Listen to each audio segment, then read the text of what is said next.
मुख्यमंत्री योगी आदित्यनाथ, सांसद रमापति त्रिपाठी, उप मुख्यमंत्री ब्रजेश पाठक, सलभमणि त्रिपाठी, सांसद रवि शुक्ला, मंत्री दयाशंकर सिंह और भी तमाम नाम हैं जो लगातार देवरिया हत्याकांड में, हत्या तो दोनों तरफ से हुई, पहले प्रेमचंद यादव की हत्या हुई, फिर प्रेमचंद यादव की हत्या की खबर सुन के उनके समर्थकों द्वारा प्रतिक्रिया दी गई और सत्य प्रकाश दुबे सहित उनके परिवार के 4 लोगों की और हत्याएं कर दी गई, जिनमें उनकी बेटी, उनकी पत्नी और उनका बेटा भी शामिल है।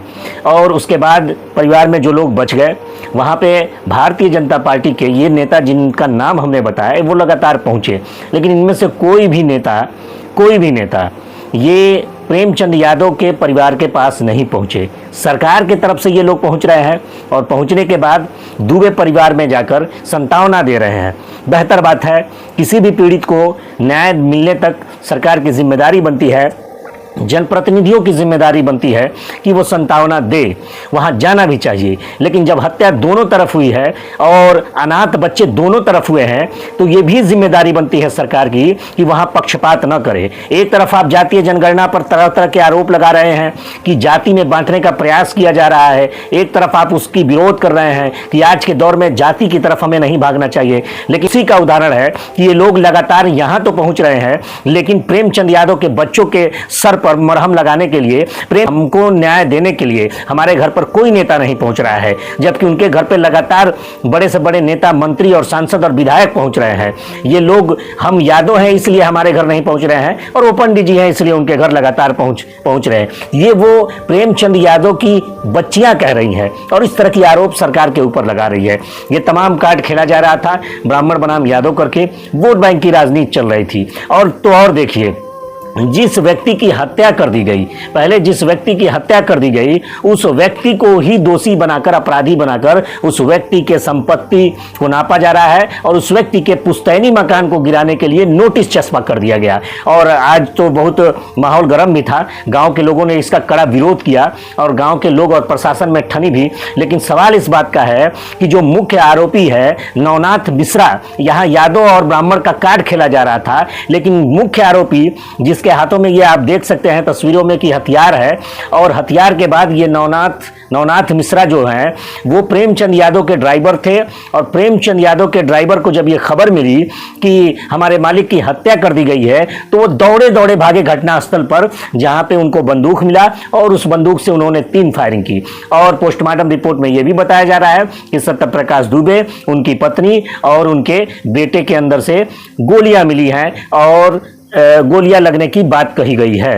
ये जैसा कि मीडिया के माध्यम से ये खबरें मिल रही हैं, तो अब जाके एक सन्नाटा छा जाएगा और आप देखिएगा कि ये लोग उसी नवनाथ मिश्रा के बारे में कोई बयानबाजी करते हुए नजर नहीं आएंगे। और अगर घर ढाना है, बुलडोजर चलाना है, पहली बात तो ये कि इस बुलडोजर प्रथा के हम घोर विरोधी हैं।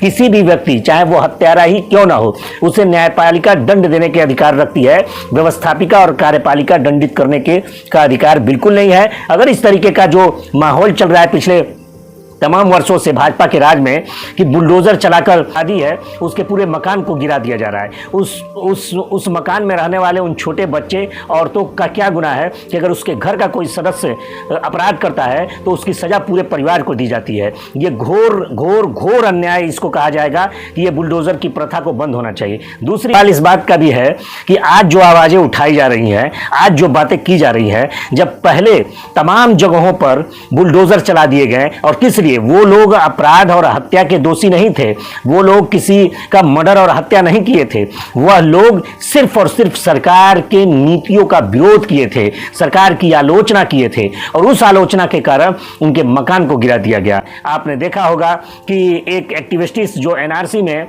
लगातार सक्रिय थी और एनआरसी और सीए का विरोध कर रही थी, उनके मकान को प्रयागराज में पूरे के पूरे उनके मकान को गिरा दिया गया। उस वक्त किसी ने आवाज नहीं उठाई।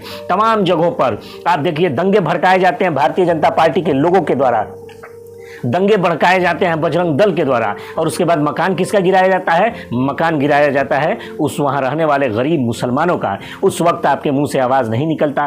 तमाम जगहों पर देखा गया एनआरसी। आज प्रेमचंद यादव के मकान को जब गिराने की बारी आ रही है तो तकलीफ ज़रूर है, लेकिन सोचिए कि इस देश में वह तमाम लोग, वो बेकसूर लोग जिनके घरों पर बुलडोजर चला दिया गया, उस वक्त अगर आपने आवाज़ उठाया होता तो आज ये बुलडोजर प्रथा पे लोग रोक ज़रूर लगता है। सही कहा था कि लगेगी आग तो आएंगे कई जद में, यहाँ सिर्फ हमारा मकान थोड़ी है।